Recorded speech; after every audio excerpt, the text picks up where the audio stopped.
Hey, my name is Trevor Smith. Welcome to Full Burn, where we kick some tires, light some fires, and we interview awesome space founders across the aerospace and defense industry. And today, I'm joined by Ryan of Turion Space. What's going on? Ryan Westerdahl, CEO and one of the founders of Turion Space.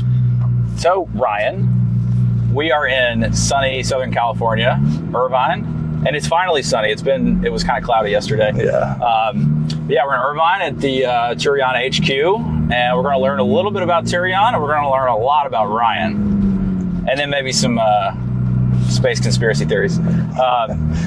So who is Ryan? Tell me about yourself. Where you grew up? How'd you get into space? All the things. You know, my story goes back pretty far. You know, I was I would say an average troublemaking middle schooler, and it was a very specific date where my life plan was set in motion. Nice. You remember those CD player FM radio combo thingies back in the day? So day after Christmas 2002, got one of those from my mom, was listening to that, and an NPR segment came on about NPR segment came on about oh shit. I've driven a few of these, so don't. Oh, dude, no, you're not gonna see me doing that, but yeah, I believe you. So yeah, the NPR segment, I was listening to it the day after Christmas, right after I got it. One of the first things I was listening to on it, and a segment came on about planets being discovered around other star systems, and I just thought that was wild that we could actually detect extra solar planets. How old were you? 11. Life mission, and from there, you know, my life mission was set. Build the ships that go there. There you go. Now, it didn't take me long to realize, like, all right, we got to go to other planets within our solar system first. So, who's going to Mars? I want to go to Mars. Not particularly. You know, but maybe. You want to build something that goes to Mars? Yeah, for sure. We'll get there. So from there, though, you know, even you got to go to other planets. Who's going to Mars? Yeah. Oh, some crazy guy that just sold PayPal. So learned a little bit about SpaceX, and I mean, this is back in the early days before the first Falcon 1 even blew up. Oh, okay. And I was like, all right, interim life mission, get to SpaceX. So literally everything I did from there, you know, got your goal super was like, serious. I got to get to SpaceX. From 8th grade, dude. I was like, what the fuck do I need to do to get to SpaceX? So, you know, knew I'd have to go to a great school. Didn't have any money, you know, grew up with a single parent mother and a twin sister. So figuring out how to pay for school would be the first challenge, right? So after some high school physics, I was like, oh, I know what I'm gonna do. So I built a wind turbine, put it on top of our roof. Nice. Connected it to the house like electrical box, and I was like, all right, now I'm gonna sell one of these to everyone in the neighborhood and expand, and that's what I'll use to pay for school. Very entrepreneurial. That's good. Yeah, you know, once you start, the itch never goes away. So, oh my gosh. You know, so terrible. Turns out terrible idea. Don't invest in that. Bad idea. But it did land me a scholarship to University of Washington. Hey. So that's where I went. Got my bachelor's in aerospace engineering. Met my co-founder Tyler Pierce actually as an undergrad, and you know, did a whole bunch of things while I was there. I forced my way into astronomy lab, researching large spiral galaxy black hole mass versus bulge luminosity correlations. And I knew then, I was like, all right, this has no practical applications. Like, well, let's not maybe okay, what else is going on? So then I got into some fusion research labs. You know, there's tons of fusion energy companies that are interesting right now, but with that I was like, I don't want to get my PhD and then maybe have a job where I'm still broke. Like I gotta get something out of school to pay the bills, you know. And wind turbines were not going to work. Wind turbines weren't going to work. So I'm like, all right, aerospace engineering is the way for sure for me. So right out of school, started at SpaceX, was there 9 years, was one of two propulsion dynamicists within the company. The other one's now running Relativity Space. It's a CTO. Yeah. He's a legend. There was another one that was my direct lead for some time. But anyways, it was a really interesting, it was an awesome position. Well, in that position, really, like, to summarize it shortly, without going too far down the rabbit hole, it's, when things blow up, you call us up to help figure out, piece the data together, Sherlock Holmes it up, and figure out why did it explode and how to prevent it from happening again. So it was a really interesting position because since there were so few of us, we would really work across all different teams within the company, from mission management, reliability, even on the customer facing side, avionics, you name it, prop dev. I worked with them the most. So it was very cross-departmental, which I think was an important skill for starting something like Turion. But the itch never goes away, like I said. So while I was there, actually, in secret, the only person I told was my wife, didn't tell anyone.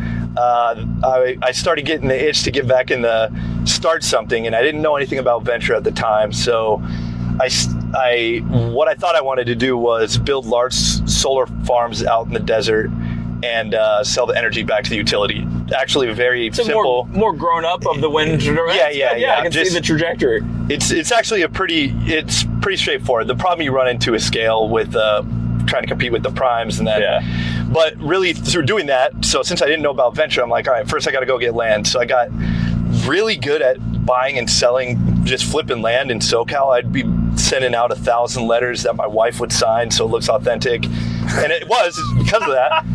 We'd send out like 1,000 offers at, under market values for 20-acre lots in these zip codes out in LA County desert. And, I started picking up land. I'd sell most of it. I'd hold on to the ones that were solar viable. Woo! Yeah. That's fun, man. I can catch it. And,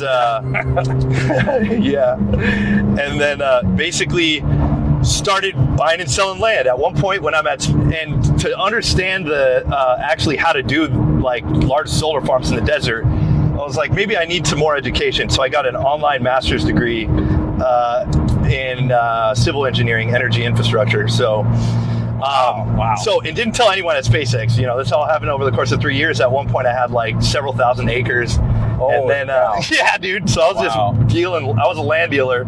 I started getting. I wasn't sure if this was crossing the lines, but SpaceX had this internal classifieds. I started posting land in there and selling it to people at SpaceX.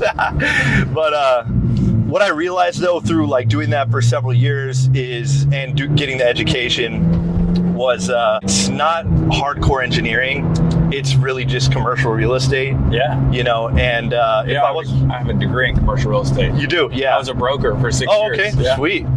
Honestly, like I'm a fan of the real estate business, actually. That's funny. Got a rental actually, but nothing commercial yet. So yeah, I realized it was commercial real estate, and if I was gonna go all in, like it had to be space, it had to be hardcore engineering, because that is the only thing that would actually peel me away from SpaceX. Yeah. Because honestly, SpaceX was a dream job, man, and it was every single day. It was, I never got burnt out. I never got. I was one of the people you'd expect to be lifers, so it caught everyone off guard when I left, and then we left. We got into Combinator with Turion basically the day I shut down the land business. What year was this? This was shut down the land business in 2020, late 2020. Came up with the idea for Turion. Patrick, our third co-founder, was moving into the downstairs of my condo because it was COVID, nothing was happening in Hollywood. Yeah. As he's moving in, I'm like, so Pat, what are we working on together? I don't care, but I'm in. And then we brought Tyler up, the next Saturday to watch some, under the premise of boxing matches. Oh. So we did some of that, maybe a couple tequila shots, pitched Tyler on the idea, and he was actually looking to start something or join a startup. So what did you pitch? What was the idea? At the time, the idea was we're going to build satellites for space debris, and that is like, if we want to go do asteroid mining one day, we're going to have to get very good at remote sensing. We're going to have to get good at autonomy in space, get good at building satellites, get good at moving things around. What problem can we solve with all of those in the near term to build a real business first? Oh, space debris is a huge problem. Little did we know space debris isn't a real business model. But with those capabilities, there are plenty of real things you can do that I am, have. The contracts we have now speak for themselves in that regard. So there's been a couple of other steps that get us there in between. Well, dude, honestly, we're well on our way. What are the contracts? Talk your book. Sure. I think at this point we've been awarded over 25 government contracts. We've been awarded contracts with several different countries. We're selling remote sensing data from satellites that we own. We're building new satellites with more advanced capabilities. Wow. We're developing payloads, sensors, propulsion systems, highly vertically integrated, true to the SpaceX way. Yeah. And what we got coming up next is going to blow people's minds because when most people think of Turion, they think space debris and space debris removal, and which is always going to get a skeptical look for sure. So lots of Space Force. So that's how you got into NASA, NRO. Those are the ones that I can talk about publicly. Other departments of the Department of Defense are to be announced very soon, and the more vertically integrated we become, the more we realize, hey, with this platform, we can actually solve these problems too without much changes to the platform. So how else can we expand the business, and what other remote sensing modalities can we tackle next? And how do we integrate all of this together? That by integrating it together also opens up new markets. That's the best thing. If 1 + 1 = 3, that's effectively like what's coming next, So what was I love this question. What was the day moment, if you can talk, like if you can remember, like, oh man, this is actually going to be a thing. Like the light bulb went off and you're like, all right, what's the first big unlock that you guys had? So after we started Turion or prior to starting? No, sorry, Turion? After you started Turion, after your boxing match coercion to get your co-founder. So you guys got a little bit of work under the hood, and you're like, oh man, this is gonna work. One of the things that gave us conviction when we started the company was we saw a lot of other companies at the time raising huge sums of money, $1 billion, before they actually were doing the thing that is the business, right? And so that gave us the conviction that we could go start a company if these other people are raising that type of sum. But the difference, we didn't go and say, oh, we can raise that amount too, and with it we could also do something. We raised it out of spite, saying you don't need that much money to start a real business in space. 10 million, I think, should probably do the trick. So we got into YC.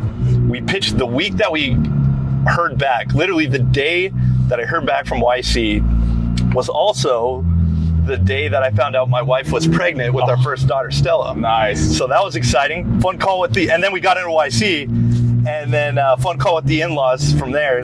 Hey, congrats, you're going to be grandparents. Also, I'm quitting my job at SpaceX to build robots for space debris removal. That went over like a ton of bricks? It was an interesting conversation for sure, but I reassured him the plan and everything.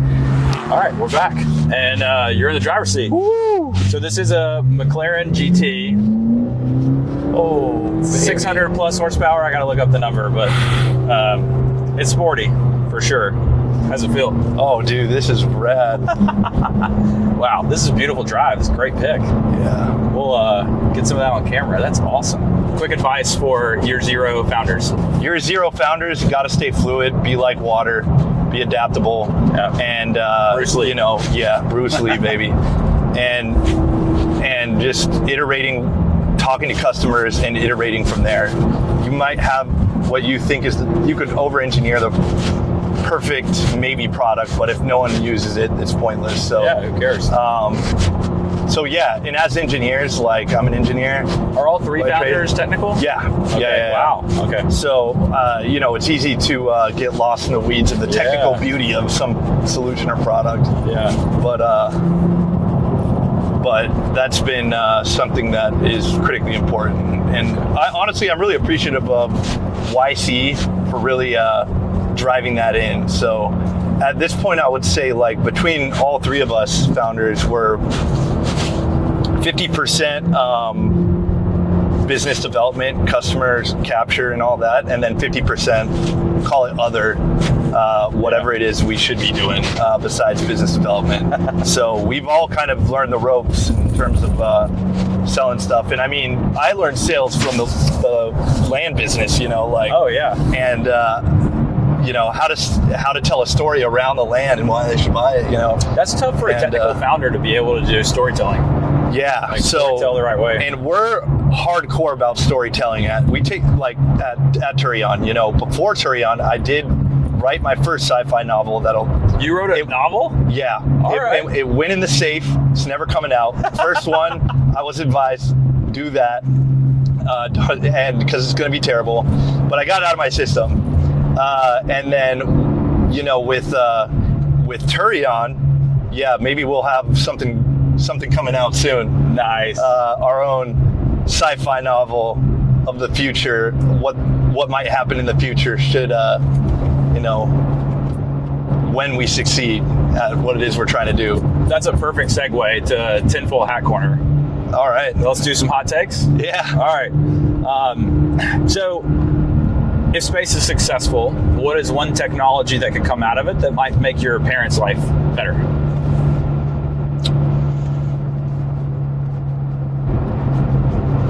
I mean, so much. Just like ubiquitous internet everywhere. That makes everybody's lives better. And I think it'll make one thing about space too is definitely there is so many benefits that are already had, that many of which are indirect and you don't really notice them. I mean, GPS is the clearest example of that, right? Sure, that's like one of the biggest, if not the biggest, space program of all time. And it's so critical to the modern life.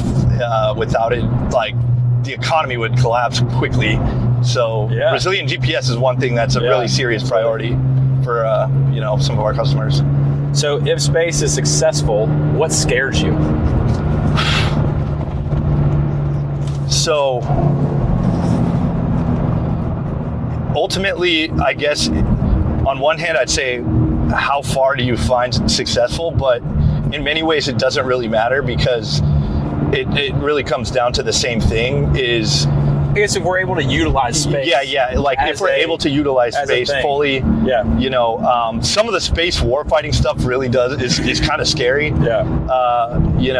But like even further out beyond that, if you could mine asteroids, if you could protect from asteroids with planetary defense, you can also use that in an offensive way. Yeah. And so I think it comes down to the same thing as, like, very similar thing with atomic weapons, right? And and kind of like the benefits and the pluses and minuses of, like, the atomic age. What's his name? You'll have to edit this part out. Oh, you're good. I'm facing out. Fucking, what's the guy's name again? For where? Atomic, not Heisenberg. What's it called? They just made a movie of him. Oh, all right, I don't feel so bad now, but we should both feel terrible. Yeah. Dang it! It'll come back. Dude, I got too much adrenaline pumping with this McLaren. Good, hit it, man.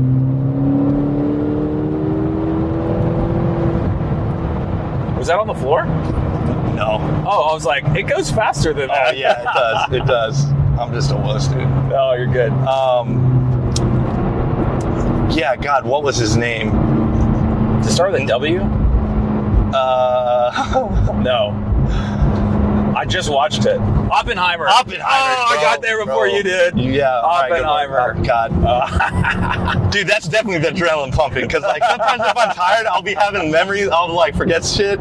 But, dude, I'm like, whoa. Oppenheimer. So, like, I think it comes down to what Oppenheimer said, right? Yeah. Like, when he said, behold, I am death, the bringer of destruction, or whatever, God. Right? But I think the flip side of that is, like, get nuclear energy is light. Behold, maybe it should be, behold, I am the creator of civilizations, and I think that's what space can ultimately, where space will take us, So it can destroy worlds. It could create new civilizations on other planets. So it's, we'll just, see how far we get, and we'll see what happens. Also perfect segue, because my next question, what technology will fundamentally end humanity? If it were to end, I don't know if there is a single technology. Again, that could wipe out everything. Yeah, I mean, atomic weapons can already do that. Yeah. AI can already do that, but it can also make life better for everyone. For sure. So I think one thing you hear a lot of people say is, I think with AI we'll reach an age of abundance. Well, when you really reflect back and look at it, everyone nowadays is living better than the kings of 100 years ago. Yeah. We're already in an age of abundance. It's just a matter of perspective, Yeah. and I think everyone's perspective will continue shifting further and further, which I think is that's just part of the human experience. Absolutely. So I don't think there's any one technology, but if there was going to be one, I would say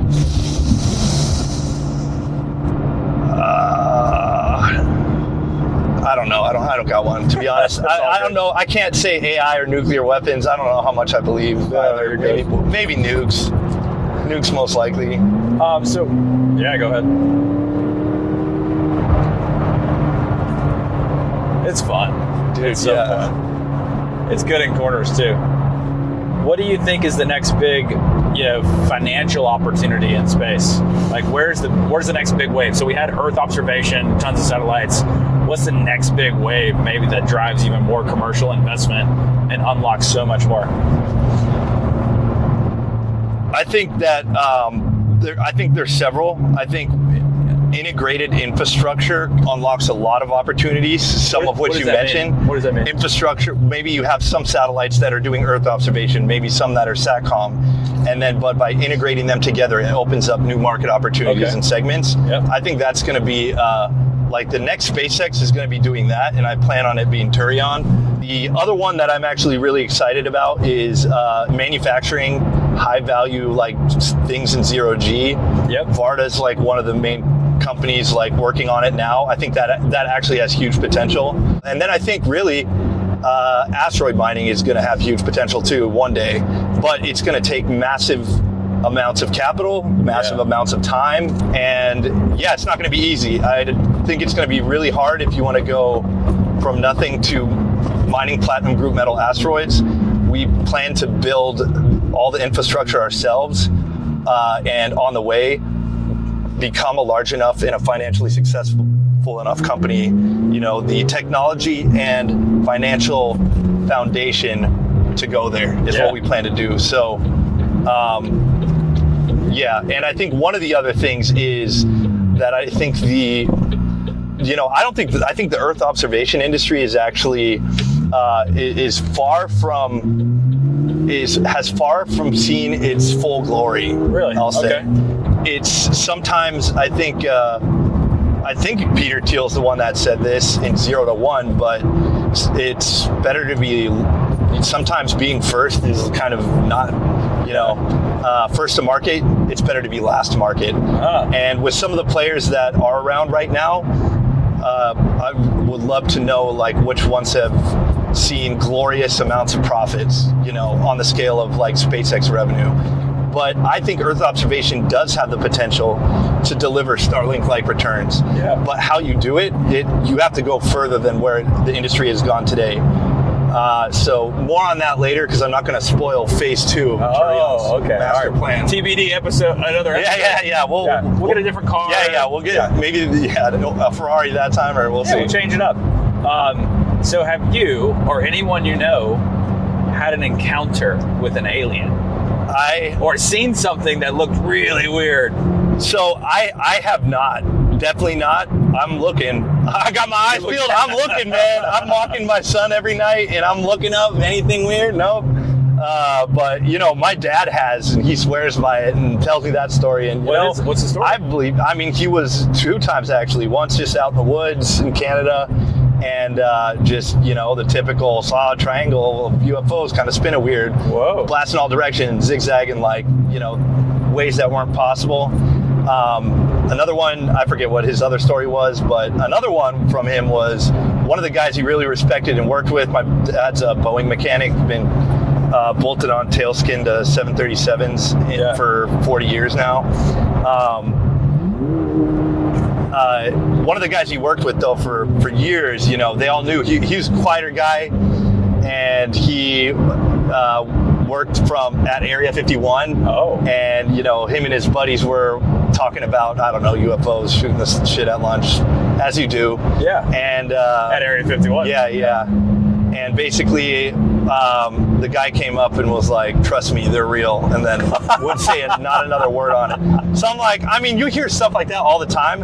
And look, Jesse Michaels, you out there, I'm listening, Yeah. So there's weird shit out there, man. Yeah, trust me, there is nowhere I will not go in terms of how deep I go down the rabbit hole. Man.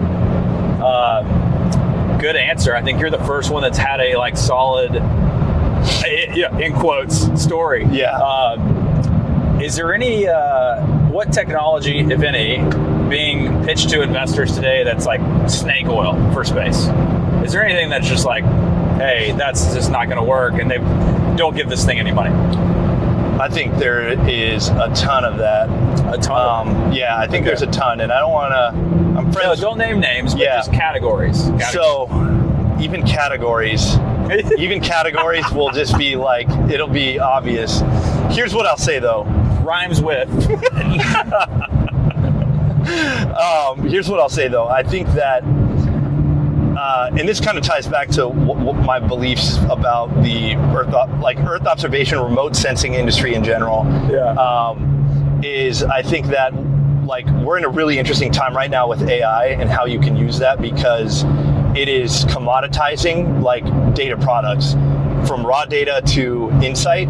That process is going to get commoditized and condensed down, and I think that that's a segment that's at risk of getting vertically integrated with the data collectors. Yeah. The other thing is just if it's just a pure software play, it better be really, really good if it's actually going to stand up. And I'm not saying that pure software plays. There are plenty of great companies out there that we use, but I will say that I think with pure software plays, it's riskier in many ways than I think a defensible hardware-based integrated software strategy. I agree with you. I think that's the best way to put it. It's not that I don't think there's not going to be any pure software companies. That's crazy, but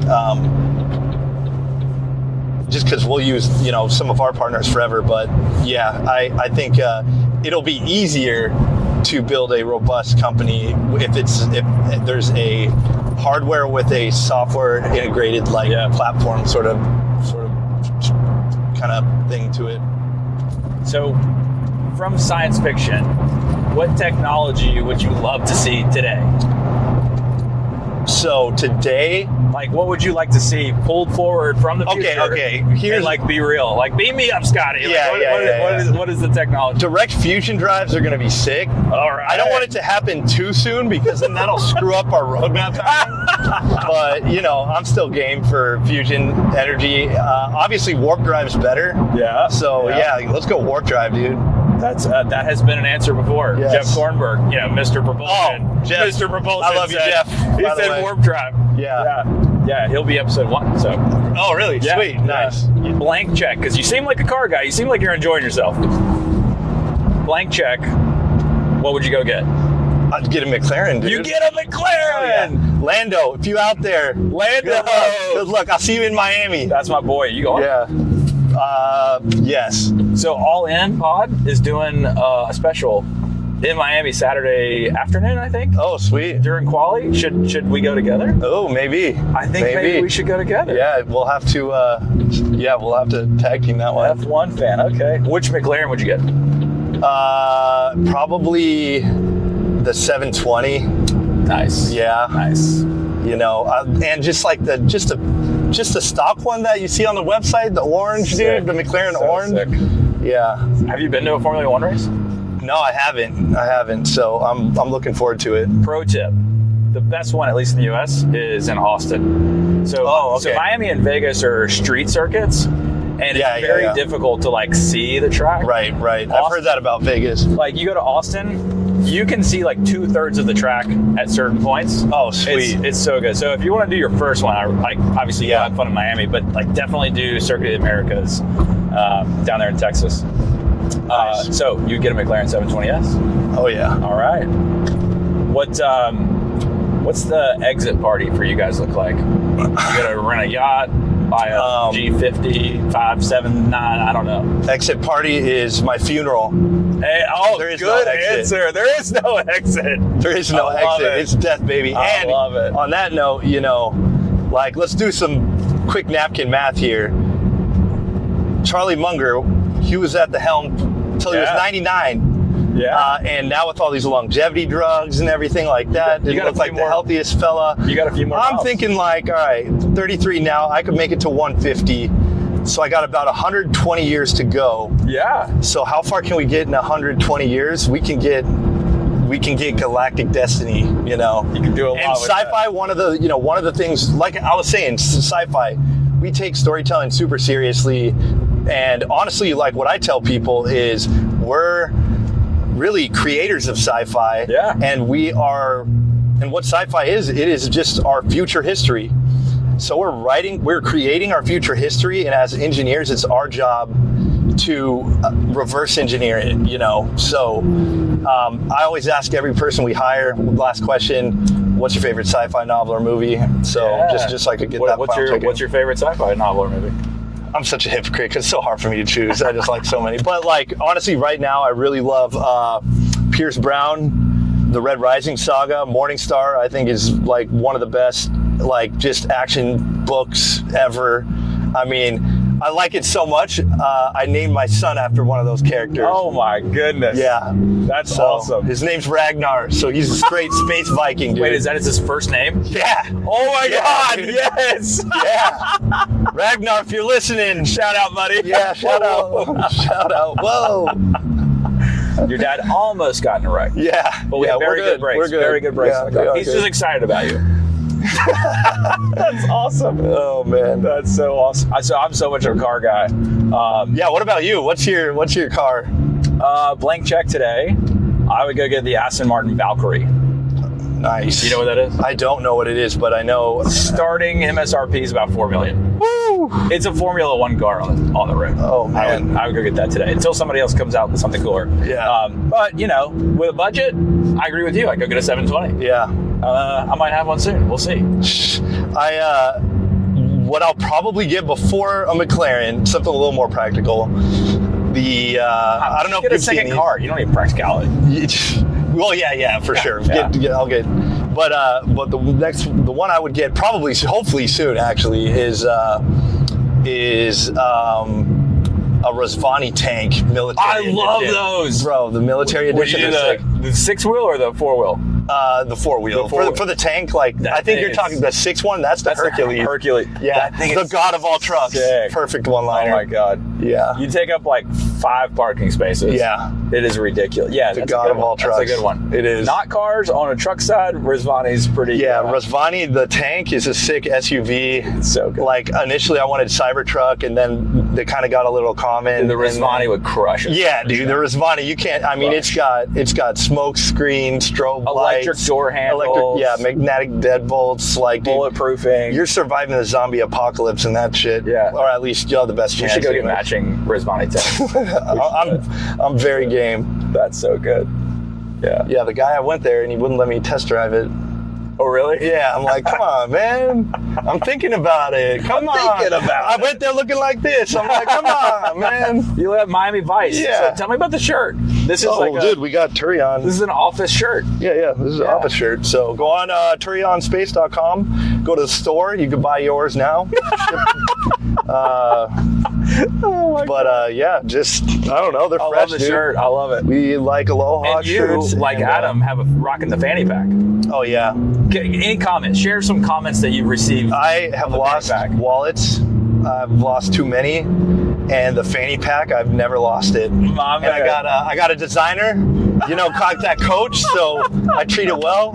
She treats me well back, and the wallet. This is how it always goes, right? Oh, I got a nice new wallet. Nice, it fits in my back pocket. Okay, now it's a little thicker. I got some more cards. It's a little bit thicker. Now it's a little too thick. Still putting it in my back pocket. All right, having back problems. Taking it out, put it in places, and then once it gets to that point, it's only a matter of like payload fairing is much larger with this. Yeah, exactly. The payload fairing. So best, most fun podcast you've ever had? Oh yeah, dude. All right, we got it. Well, we're almost back. This has been a very fun full burn. I thoroughly enjoyed this, man. Yeah. It was a great time. Likewise. Look up, how can people get in touch with Turion? Just Turion.space. Just go on x.com, Turion Space. There we go. Or TurionSpace.com. Reach out via info, or if you want one of these dope shirts, I'm gonna have to get one. Where you at, Palmer? That's right. I know you like Aloha. Coming for him. Yeah, when people say, oh, you're trying to dress the Aloha like Palmer, I'm like, I've been wearing Aloha a year longer than Palmer. I'm 1 year older than him, so come on. No, but it's been great.